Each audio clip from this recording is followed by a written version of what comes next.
شعور کا پہلا درجہ خاموش رہنا ہے، دوسرا درجہ بدتمیزی کا جواب نہ دینا، اور تیسرا درجہ بد اخلاقی کا جواب اخلاق سے دینا ہے۔ آج کی آیت کا ترجمہ شروع کرتے ہیں۔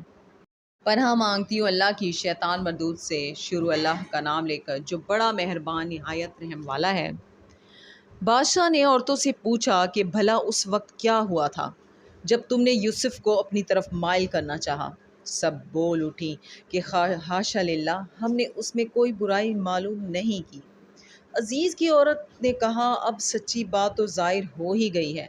اصل یہ ہے کہ میں نے اس کو اپنی طرف مائل کرنا چاہا تھا، اور وہ بے شک سچا تھا۔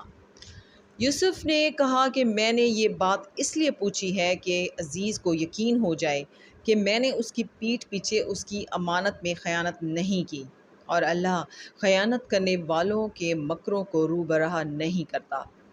اور میں اپنے تئیں پاک صاف نہیں کہتا، کیونکہ نفس امارہ انسان کو برائی ہی سکھاتا رہتا ہے، مگر یہ کہ میرا پروردگار رحم کرے۔ بے شک میرا پروردگار بخشنے والا مہربان ہے۔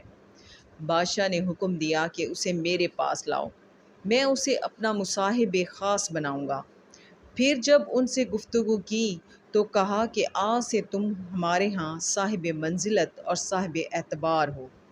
یوسف نے کہا، مجھے اس ملک کے خزانوں پر مقرر کر دیجئے، کیونکہ میں حفاظت بھی کر سکتا ہوں اور اس کام سے واقف ہوں۔ صدق اللہ العظیم۔